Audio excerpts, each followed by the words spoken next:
opportunities for young people associated with our various educational programs. So go ahead, Samantha. Thanks, Bob. Yeah, as Mike alluded to, the Corps of Exploration is growing all the time. So there are opportunities to sail on Nautilus for students as well as educators. So for our students, our science and engineering internship program is available in 4 tracks. There's ocean science, as Rebecca came out for a couple years ago, seafloor mapping, navigation, and we actually have a navigation intern in the house as well. Hello, nav intern. Hello. Can you give just a quick introduction to yourself? Sure. My name is Chris Jakes. I am currently going into my senior year at the Coast Guard Academy, and this is my 4th week and 2nd cruise on Nautilus. Awesome. Welcome. So navigation interns.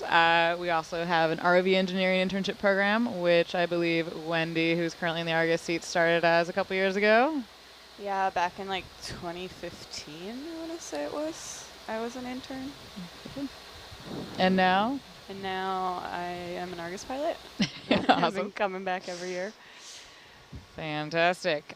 So I said ocean science, seafloor mapping, navigation, ROV, and video engineering with another former intern in the house. Yeah, hi. I'm Stephen Matter. I was a video engineering intern just last year, October and November, and back on as an engineer, part of the team this year on my 4th expedition now. And yeah, I highly recommend the internship programs to anybody who's interested in getting involved with Nautilus or the Ocean Exploration Trust. Thanks, And, yeah. So all of those internship programs are available to undergraduate, graduate students, undergraduate or graduate students, as well as community college students and recent graduates. So more information about that program is available on the Nautilus Live website under the Education tab. And speaking of education, the other program available is for informal and formal educators from K through 12 classrooms, university professors, informal educators at science centers, museums, aquariums around the world, to actually come out and act as science communication fellows on board Nautilus, helping tell the stories of ocean exploration, both here in the control van, which is the seat I'm sitting in right now, as well as connecting with schools and classrooms and science centers around the world through our ship-to-shore broadcasts. So lots of opportunities to come out on Nautilus as a student or an educator, but there are also opportunities for younger explorers to get involved too. There's an expedition patch contest where you can help us design our next season's expedition patch, as well as a lot of fun activities that you can do at home or in classrooms that can be found in our education tab. So we have a whole suite of education resources, both lesson plans as well as informal activities. There's even deep sea bingo that you can download and use to explore with us in real time, as well as, of course, being explorers here and sending in your questions. Thanks, Bob. Yeah, this will be the last time you guys will be sitting in that command center. We're retiring it at the end of this field season. I've been looking at the new one that's coming online. It's 60% larger than the one you're in right now, and it'll also have the educational outreach studios will be built into that, and that will come online. Actually, the first application of that will be with our new mobile system. They'll be coming in the Gulf of Mexico, working with our partner at the University of Southern Mississippi, of our Cooperative Institute partner. And so, yeah, we're going to be able to accelerate the amount of time we're at sea. So we're going to need more and more of everybody. So that's critical how this educational outreach program is such a great recruiting program for our operational team. I want to also let you know that the Ocean Exploration Trust headquarters are directly across the street from the Coast Guard Academy. I hear reveille every morning as you raise the flag. Yeah, it's definitely a good way to wake up with a good cannon blast in the morning. All right, so wrapping up today's special guest visit with Ed Tripp and Dr. Ballard, we've got just one last question, and that's, what are the next steps? What what are we doing out here on Nautilus, Mike and Russ, for the next 24 hours, and what are our longer term plans? Yeah, so we are continuing to work with the side scan sonar, and as many surveyors say, mowing the lawn. We're trying to get as much coverage in on this about a 2 by 2 mile area around the reported crash location of the Samoan Clipper. So we're continuing that probably for the next 24 hours or so. And after that, we're going to probably take a step back and review targets and either think about expanding our search or possibly going back and re-imaging and looking to ID some of these targets after we've had a chance to kind of process everything and take a good look at what we found. And we might be looking at more of a debris field than an intact aircraft, and so we need to carefully look at what we've documented during the survey so far, and then make decisions as to what comes next. And as long as I'd like to ask just one more question each of our guests while we have them. First, you, Dr. Ballard. As we move along here, we're looking through this camera and we're seeing parts of the ocean floor that no one has ever seen before. And I don't know if you've had a chance to look at the camera, but if you can tell us, I know you're a geologist at heart by training, and I wonder if you can tell us more about the type of terrain that we've been seeing. Largely volcanic terrain covered in sediments. It would be nice when you get a chance to drop down. I think a useful thing for you guys to determine would be the currents. What are the currents in this region? Because that's going to determine the strike of your debris field. And at some point, I've done a lot of hunts where I did them all visually. Because you're in fairly deep water, so your debris field should be pretty long. And so the question is, at some point, do you do any visual runs where you're in real close contact? Because to pick up a debris field, you want to be close. The width of your imaging is not as important because a debris field tends to have a lot of objects fairly close to one another. So you want to be able to discern the difference between the rocks, and clearly there's a lot of outcrops here. So you're in an area where you have lots of geology in addition to the sediments. So I would be wanting to know, if I were to do this visually, what is the direction I would be wanting to go, which should be perpendicular to the current. So I would try to go down. You might see ripple marks, you might see different things, or just look at the data we know about the currents in this region to know, if I did a visual search, what's my perpendicular to the currents. Fantastic. Well, that is great advice, and we will follow it. Ed, before we sign off with you and Dr. Ballard, I wonder if there's anything else you would like people listening in to remember and take away about Pan Am and the Samoan Clipper and Ed Musick. I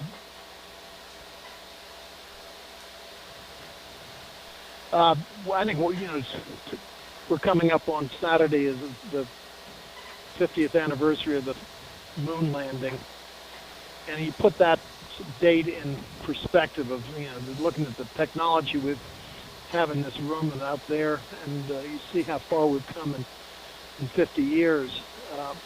But you go back 30 years, and the technology, the state-of-the-art technology, was in that Samoan Clipper. And you look at the advances of what happened between 1938 and the date of the first moon landing, and it's extraordinary, the advances in aviation. But notwithstanding, what the Samoan Clipper represented in over 10 years of aviation development is extraordinary. So it's, the timeline is amazing to look at these important dates and see sort of the exponential growth in technology and what can be accomplished. Absolutely.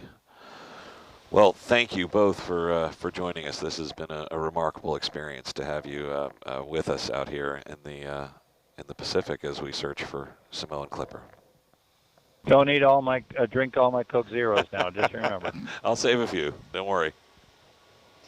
All right. Well, thank you to all the viewers who tuned in as well for this special hour. And we'll be continuing here, as you heard in the control van, for the foreseeable future. So stay tuned on nautiluslive.org. And then also, as has been mentioned, check out panam.org to learn more about the history of the Samoan Clipper with the Pan Am Historical Foundation. So thank you so much, Ed, from Pan Am Historical Foundation, and Dr. Ballard. And we'll see you on Nautilus Live. Thanks, everyone. I don't mind saying that was really cool. So I really hope that, that there were a lot of people logged in and had an opportunity to listen in on that. I know everything that we do here on these broadcasts are recorded, and perhaps OET will be able to post some of these some excerpts from this exchange in the future. So another opportunity.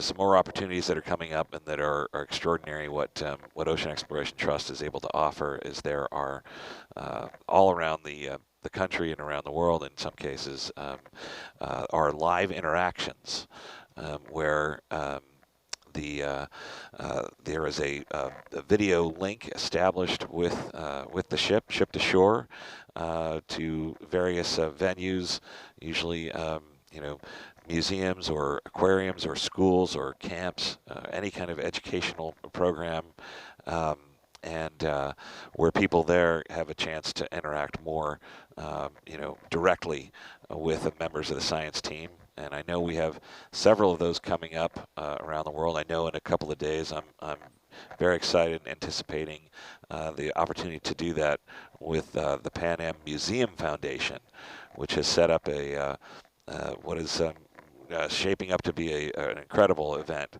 at the Cradle of Aviation Museum in Garden City, New York. So if anybody listening is in range of that, and there's still seats left, get over there, and you'll get the chance to interact more with us here on Nautilus. And I know also.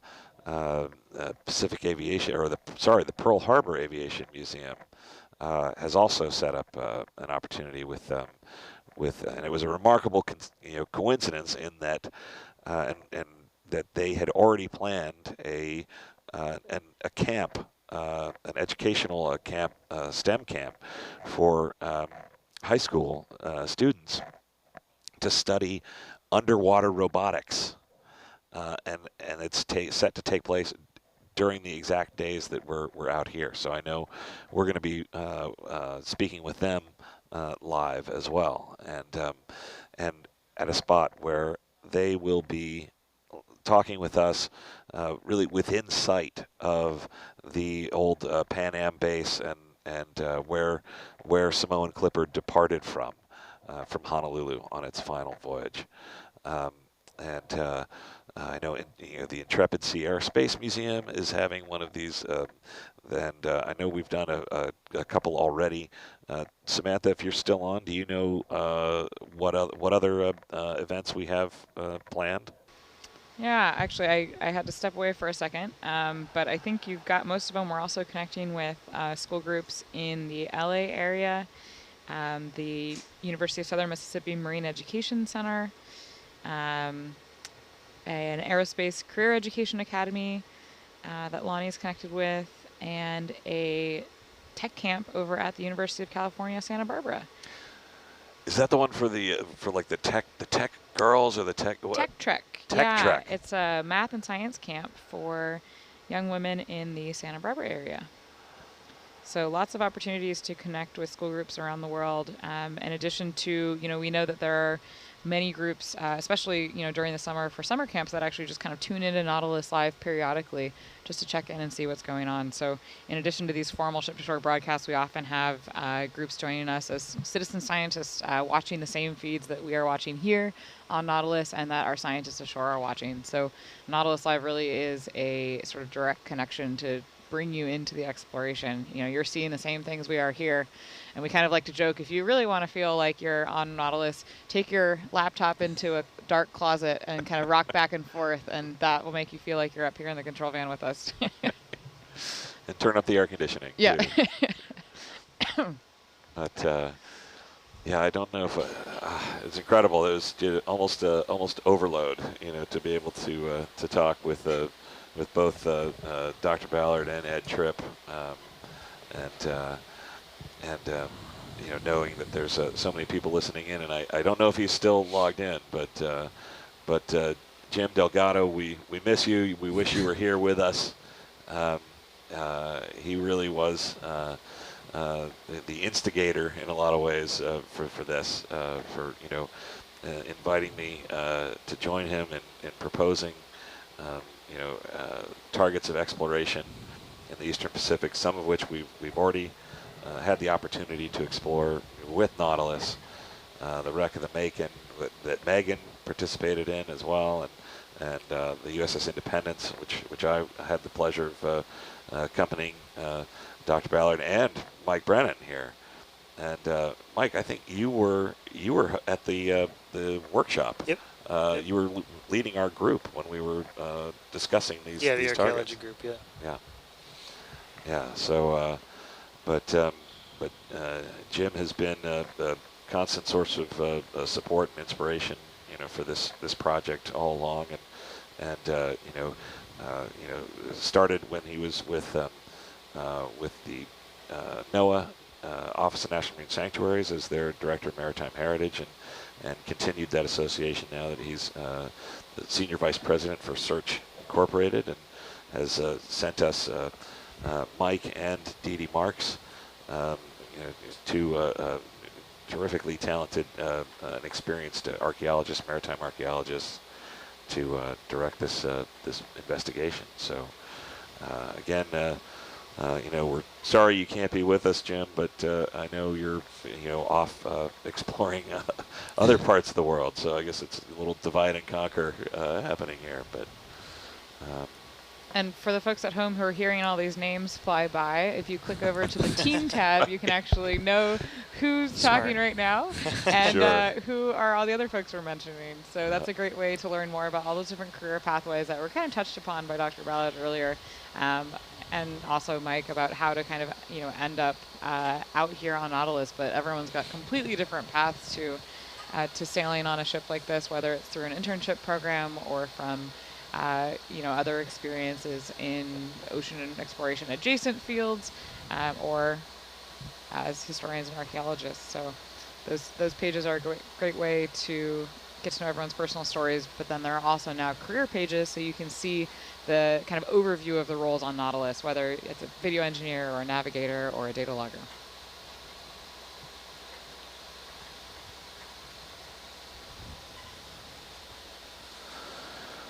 All right, so Mike, what line are we on now? We're on line 6, so we just started it during the broadcast, so we've got, this one will take about another hour or so, hour and a half maybe, and then we've got 5 more, but they get shorter as we go down because they're kind of off kilter on the survey box, so they're not quite as long. Okay. And then, so we're going to finish that today, and then probably go back up, and when we go to do the lines further north, I want to re-image those 2 from last night. Right. So, what, 30 and 31? Yeah. Yeah. Yep. So line 6, so that's line 6 as they were laid out, kind of south so to like north. 1 is pretty small. Right. So after 4, they're smaller lines. So this is not the 6th survey line that we've done. No, with we've Argus. done. This is the 10th line we've done. Right. So yeah, we've been working sort of backwards. Okay. So kind of all over the map. Right. But no gaps in the coverage. We haven't skipped any lines. We just did them in a backwards order in a way. Right.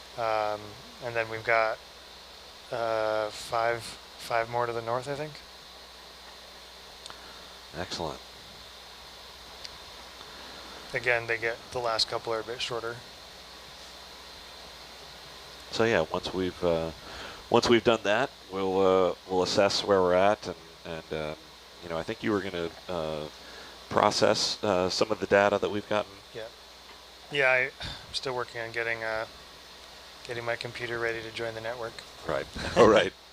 And then I'll download probably one file, probably the one that has those targets on it. Right.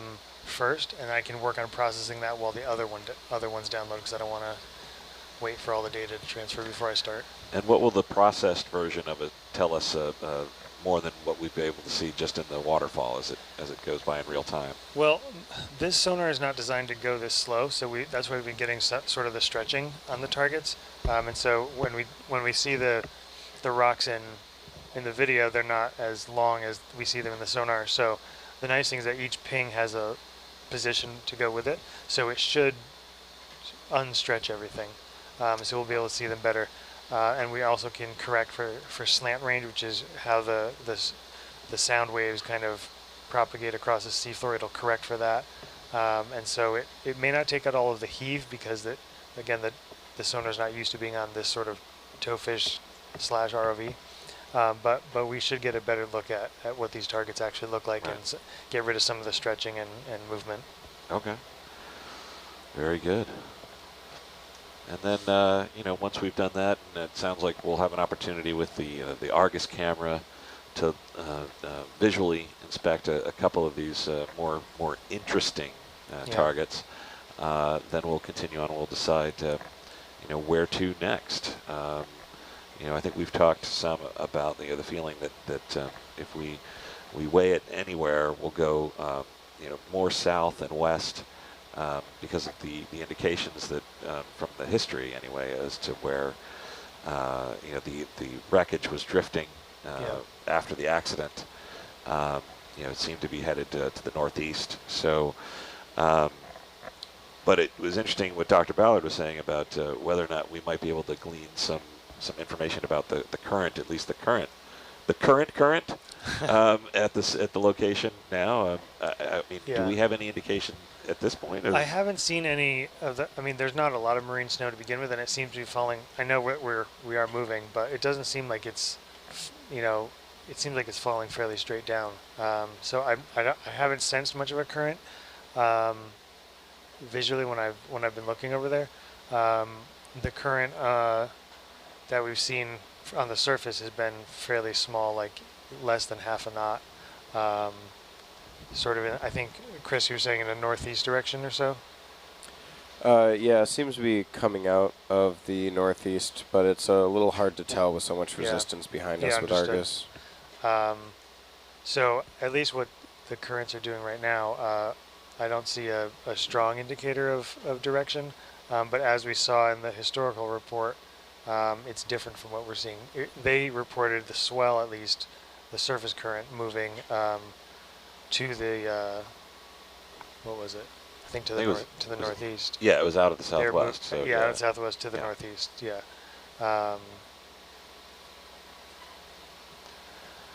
So yeah, and we've been fortunate so far. Knock wood, cross your rabbit's feet, whatever. In the weather, you know, the first day it was you know, a bit breezy. Yeah. And some passing rain squalls, but it's really kind of laid down for us, and it's making for a nice ride here in the control van. For those of us who don't have the iron stomach of a you know seasoned sailor, it's a bit of a blessing that you know, to be able to sit in this dark room and stare at screens and not be thrown around. So, Russ, I'm actually headed out in a couple minutes, and Valeria will be coming back on watch. But Fantastic. I wanted to share a couple of comments that we received from folks Please after the stream. So, Charles Tripp, the grandson of J.T. Tripp, operating officer of Pan Am in 1938, joined us. Wow. And was interested in getting a YouTube clip of the interview. So for everyone watching still, we will be putting this last hour up on the Nautilus Live website in the next few days.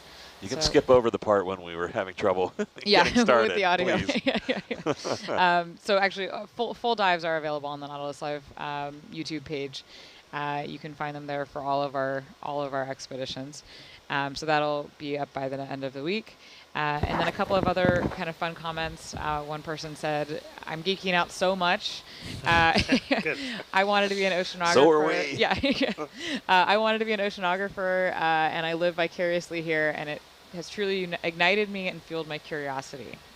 Another person said, "That was special," with 7 exclamation points.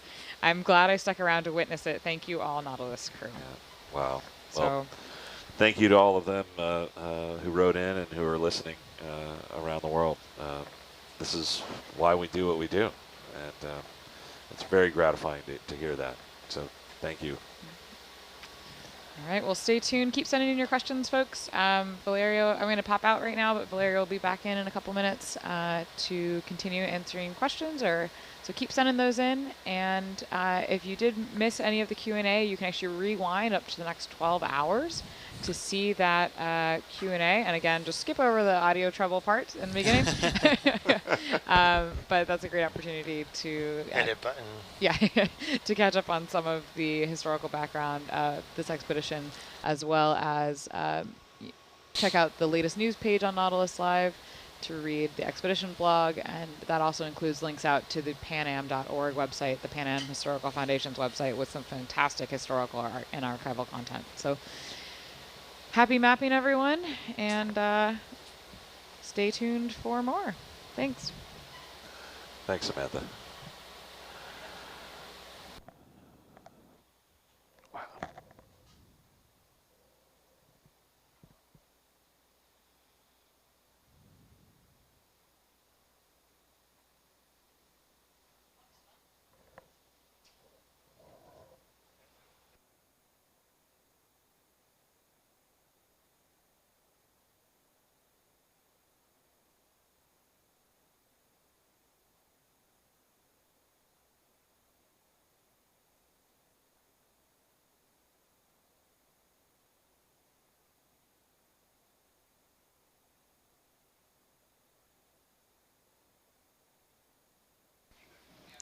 What is the count for the purple sea cucumbers? 49. Nice.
So Mike, you're saying we're seeing evidence of some lava flows now?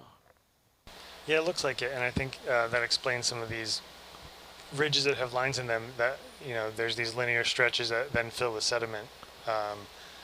Actually, that looks. Is that a shelf? I can't quite tell. It looks like it to me. Yeah, it's more of a shelf.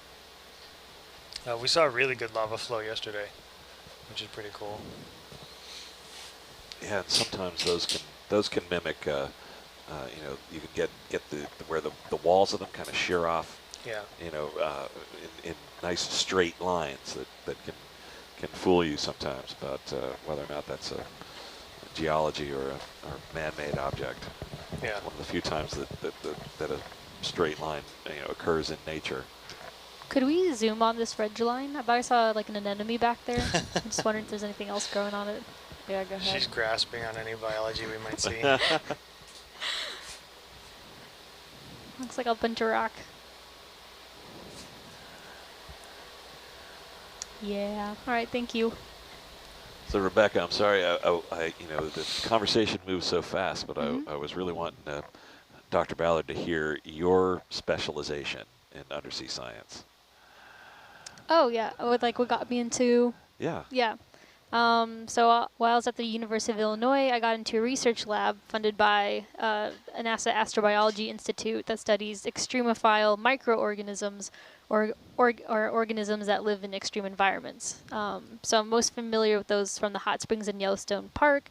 But then also, as I learned more about them, I became very interested in the hydrothermal vents and the associated extremophiles that live there. So that's kind of the project that I'm hoping to go into when I start my PhD this fall in California. Fantastic.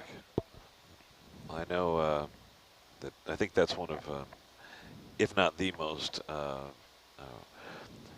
not the discovery I think that Dr. Ballard is most proud of is the hydrothermal vents and the new life, a new understanding of life that came from that. He'll always tell you, though, that the best discovery is the one he's about to make. That's what his answer would always be. I like that answer. Let's live that here.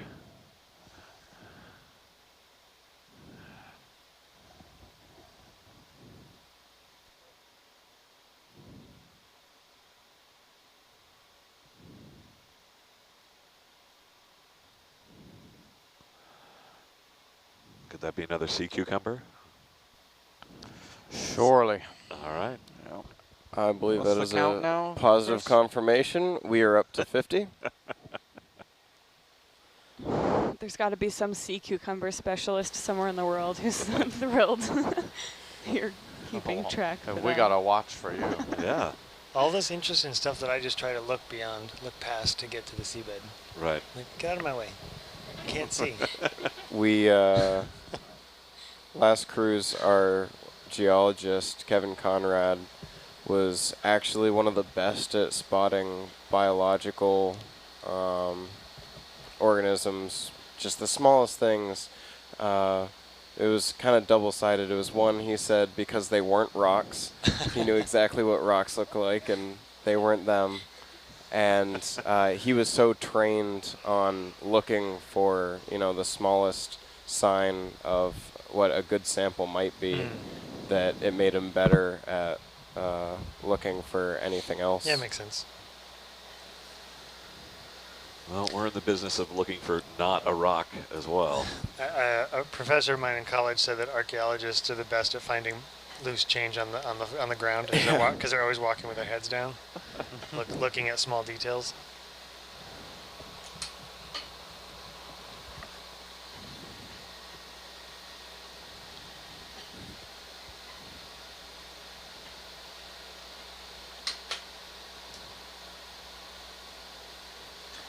But what we are looking for, if you have just joined us, is the wreck of Samoan Clipper, Pan American Airways Sikorsky S-42B flying boat that was lost on a flight out of Pongo Pongo, American Samoa, January of 1938, with 7 pioneering aviators on board, including Pan American's chief pilot, Edwin Musick.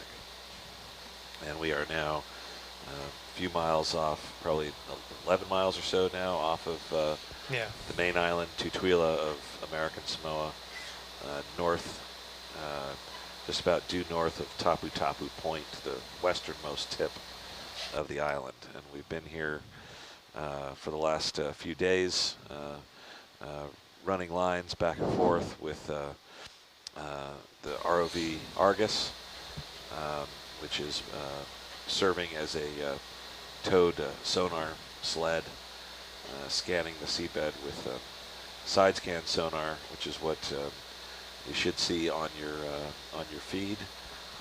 The kind of brown and yellow and black screen scrolling past what is known in the parlance as the waterfall display, and that's sending sound waves out to the side and recording the echoes as they come back and interpreting them. Mike, that's your specialty. Maybe you can tell people what they're seeing on the screen. Yeah. So the well, I was going to say the black area, but there's kind of two black areas right now. The middle black area is the water column below Argus. So we have two sonar transducers on the side of Argus, each side of Argus, that used to be part of a towfish that we used in the shallower waters of the Mediterranean. And so it's sending out sound waves or acoustic pings to either side, and that we're flying at about 18 meters altitude. So at that point, it hits the bottom and then goes out to the side where it reflects against whatever's on the seabed, whether it's a hard rock or soft sediment. The hard rock will reflect it more, and the soft sediment will kind of absorb that sound. So that's the sort of returns that we're seeing. These bright yellow, that's rock or other hard material that's reflecting the objects, and the darker orangey bronze color is mud and sediment that absorb the sound. And then those reflections come back to the sonar transducer, and it records it and then displays it in this format. So you see the motion in the window here in channel 1, which is Argus moving forward, and it's scanning out to the side as it goes. So we're kind of mowing the lawn here. We're doing a grid pattern, which is a 2-mile square area across the reported crash location of Samoan Clipper, and we have we have a 200-meter swath, which is 100 meters to each side, in the high frequency sonar, which is on the top, and we have a 300-meter swath on the low frequency, which is on the bottom. So we're confident that we don't have gaps between our coverage, and we've been a little bit offline because Argus is at like 3,200 meters depth, so it's hard to keep it 100% online with that much cable out, and it's streaming quite a bit behind the ship, which is expected. But actually, it's nearly online right now. But the last one was a bit off, so we have a bit of wiggle room in our coverage. So things have been going well in that regard, and we got lucky that after the first day, the winds and the seas kind of laid down. So the survey's gone pretty well. We're seeing some, and you can see kind of the bumps and sort of the stretching and twisting in some of the targets. So I'm hoping that we can process some of that out and get a better look at these targets in a little bit. But we're going to continue on. We got 5 more lines to our south, and then we're going to move and continue the survey and finish the area to the north. Fantastic. Yeah, so this is a project. It's been 5 years in research and planning. My name is Russ Matthews. I'm the president of Air Sea Heritage Foundation, and this has been our baby. Looking into what's rightly been called a cold case of aviation history, so pleased to take advantage of the opportunity afforded by Nautilus being in this part of the world, being exactly, having exactly the right ship with the right technology and the right crew in just the spot where we need it to do this project. And we're so pleased to be able to partner with Ocean Exploration Trust in this. And it's fitting because it really began, 5 years ago with a workshop that was hosted by Ocean Exploration Trust and NOAA in San Francisco to identify targets of interest for exploration in the Eastern Pacific. I was contacted by Dr. James Delgado and invited to join him in submitting ideas in the form of white papers identifying potential shipwrecks and aircraft wrecks in the regions where Nautilus was hopefully in the future going to be visiting.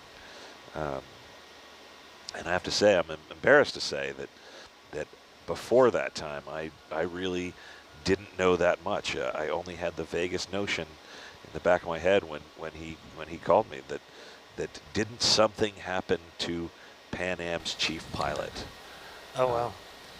Yeah, and it was at that time. It was just a few months after the Malaysian airliner MH370 had vanished, and it really put you in a mind of what of that how big that ocean is and what else had happened out there, and so I started looking into it.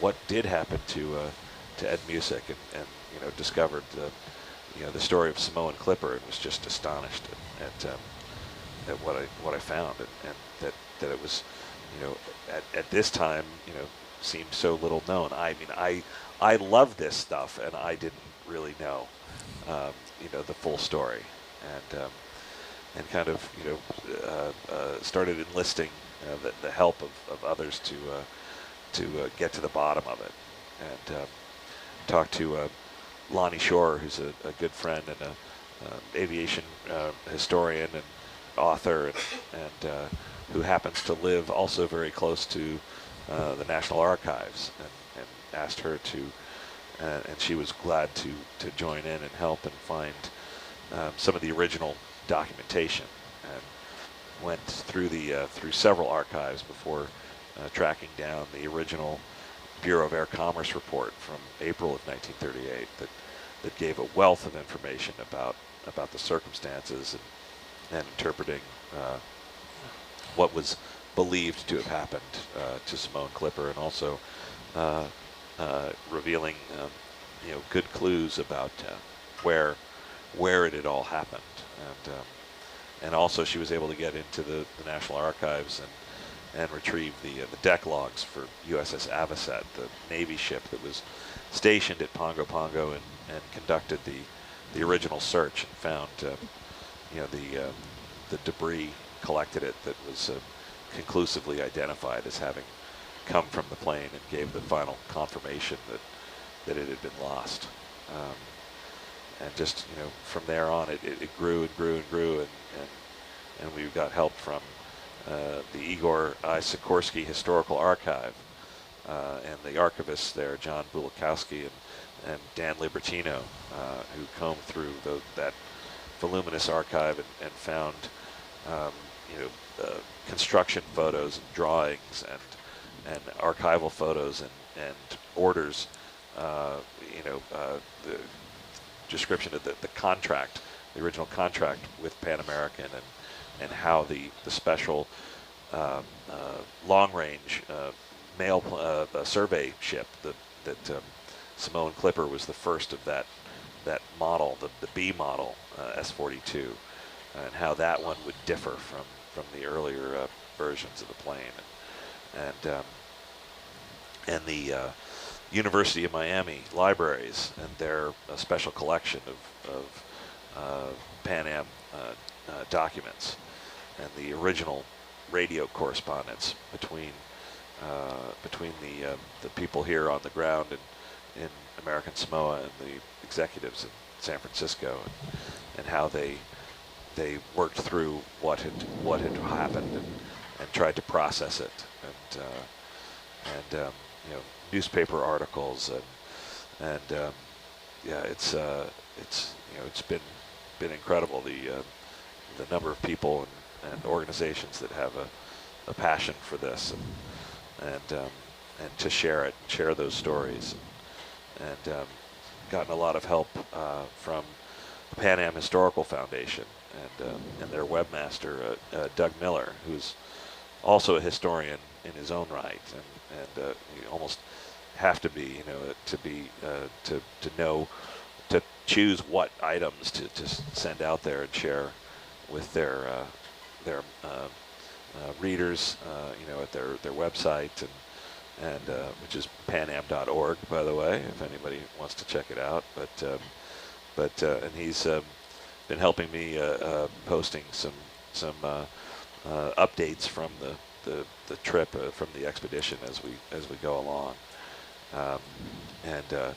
and also similarly the Pan Am Museum Foundation has been incredibly supportive, and has organized an event coming up in a couple of days, a live interaction, and has also contributed expertise and passion. A lot of former Pan Am employees that have banded together to help preserve and tell the story of this remarkable airline that helped really define the modern air transport industry that all of us are so take for granted almost now today. So.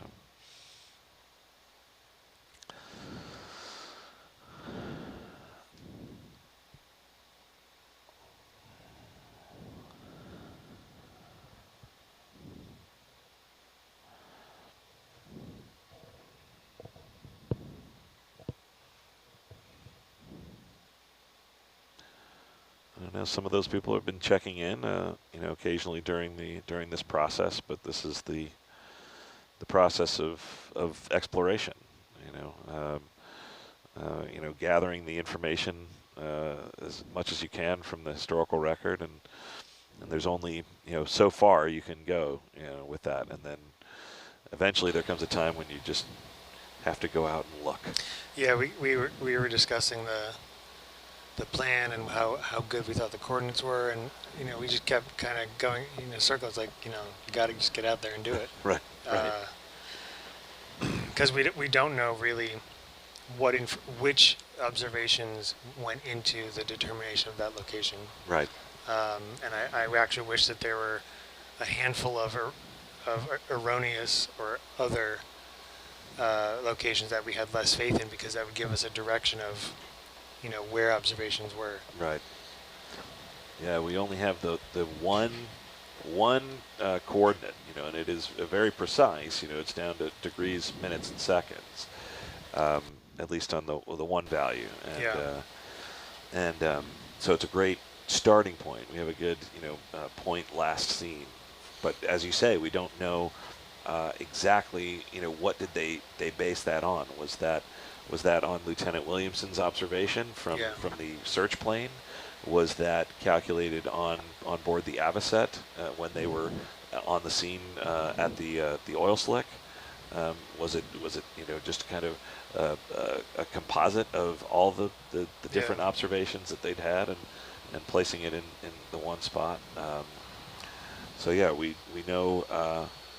We know that the general area, was described as 12 miles north of Tapu Tapu Point, but also we had the 10.5 nautical miles from Fangasa Bay. Yeah.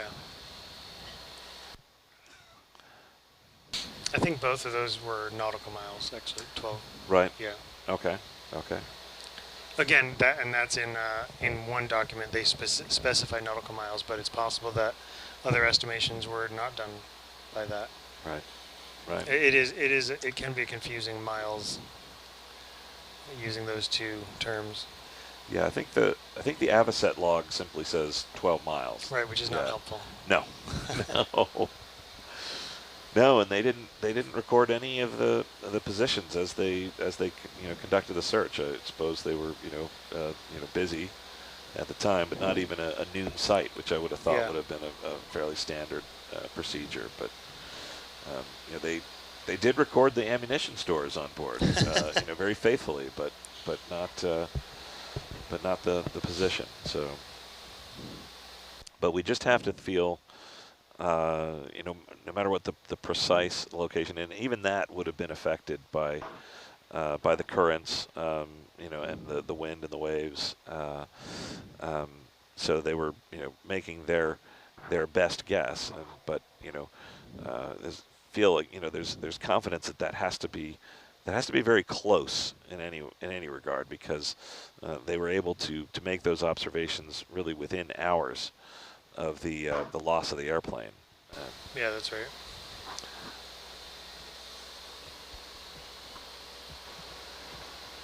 Just to remind the people that are following us, Argus is hovering between 15 and 20 meters above the seafloor. And some people are asking about the materials of the cable that Argus has. Can someone talk about that? What was that? What is the cable made out of? So the cable has inside of it the fiber optic and the power, and I believe it's steel, right? It's just wound steel. Yeah, it's got quite a few layers. It's got a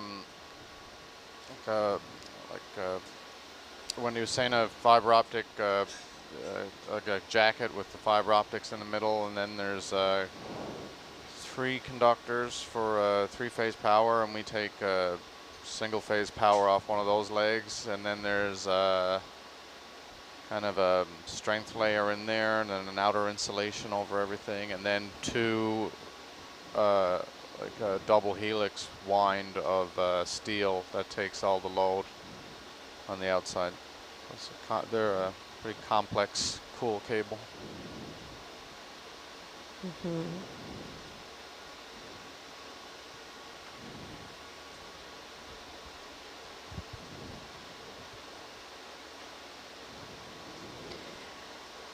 Getting back to the mud. Yeah. Yeah, it's really amazing how we just have such a difference in the sea bottom, or the seabed over the span of these lines.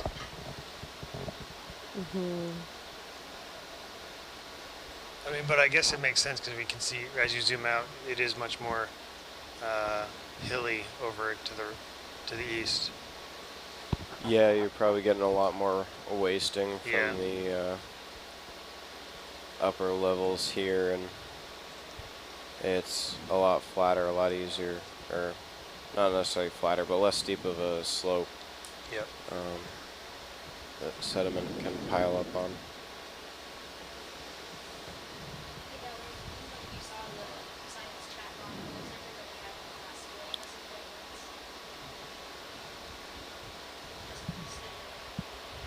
Oh, that's great. Let me see.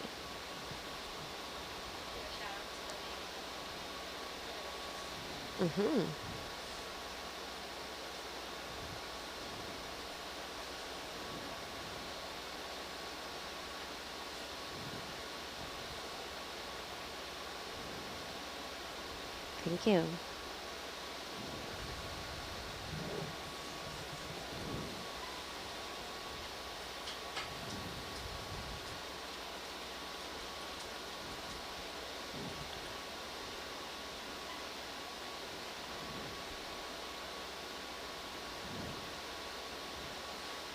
Sea cucumber? Yep.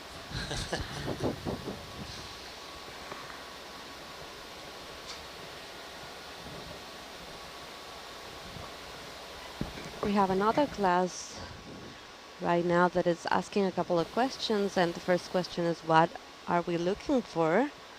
And yes, this expedition is looking for the Samoan Clipper, a lost Pan American Airways plane that exploded and crashed into the sea in the northwest of Pago Pago, American Samoa, in January 11th, 1938. What is our favorite kind of fish? Oh, I love tuna fish. Snailfish or gulper eel. To see or to eat? Oh, that's interesting. I was assuming it was eating. But Oh, I was Oh, 'cause- assuming. I was assuming maybe seeing. because I'm ready for breakfast. Because I don't really eat fish, so I'd say 0. Okay, to see there would be sharks in my Yeah, I case. agree on sharks. To see, not to eat. Yeah, to see, not to eat. My new favorite is the tripod fish. Yeah, those are cool. Good selection. They, yeah, we saw that one that, what was it, the first sighting in the Pacific for that? Really? Yeah, last cruise. That's wow. cool. They're I really think it neat. had been seen once before, the specific type, and it was in the Atlantic, I believe. Wow. So, big range extension on that one.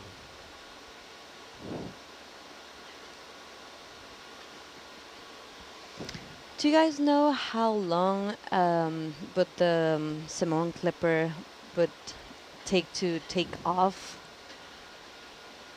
Or how long would be like the runaway?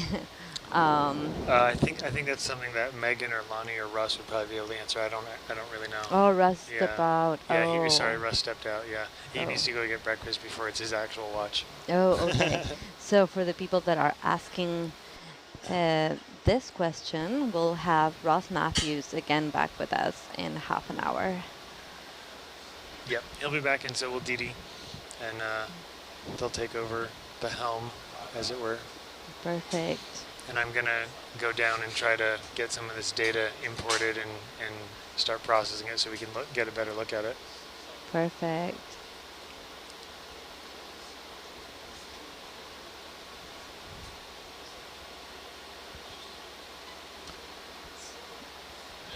So we have another question about panel 1 with the sonar. What does the pressure means there? Can you ask that again? Can you say that again? So we have someone asking about the pressure that is showing in camera 1 in the sonar. I don't know what that number is. I think so. Keep in mind that this sonar transducer is from a different towfish, and so the pressure that towfish had a pressure sensor, and we had to input the GPS and USBL info from Argus into the sonar computer, and so I don't know. I don't think that number is accurate or a measure of anything. I think it's getting confused because of the way we had to kind of rig the transducers on a different towfish. I think that used to be connected to the depth sensor on the towfish. That's the skeleton of which is somewhere on the ship, but I don't think that's see if I were to pull up a depth window here, we get there's nothing there because oh no I had to enter that manually, so that's actually wrong. So that's incorrect. Yeah, so what's our depth Sea now? cucumber. Sea cucumber. Current 3130. depth, yeah, we have 15 meters of altitude though, so 3145. Okay. I've been entering it in manually every now and then just so it has something to go on, but it had read 0 if I didn't do that, and that's because we You don't. want the vehicle depth right now? No, I got it. The vehicle depth is 3130, but we're at Yeah. So anyway, to go back to the question, that pressure number that's like 4,294,231 is something. I don't think that's a real number. Okay. I don't know where it's getting that from. Fun thing for people to look up. You can actually look up how many atmospheres you're at 3,200 meters. Yeah. Many. Yeah, and it's a lot. I was out on a project with a bunch of technical divers last month, and I was talking Sea about cucumber. deep water archaeology, and I said, missed you know, one earlier, too. these are sites that divers can't get to, and they go, well, we could get there once. I'm like, that's morbid. Never come back. I was like, that's morbid. Yeah, that's true. But that That's sort of true. sums up the mentality of a lot of technical divers. Yeah, absolutely. You can't tell them they can't do it. They can do it once. I was like, well, technically you're correct. Yeah. Where safety is Another first. one. Oh, hello.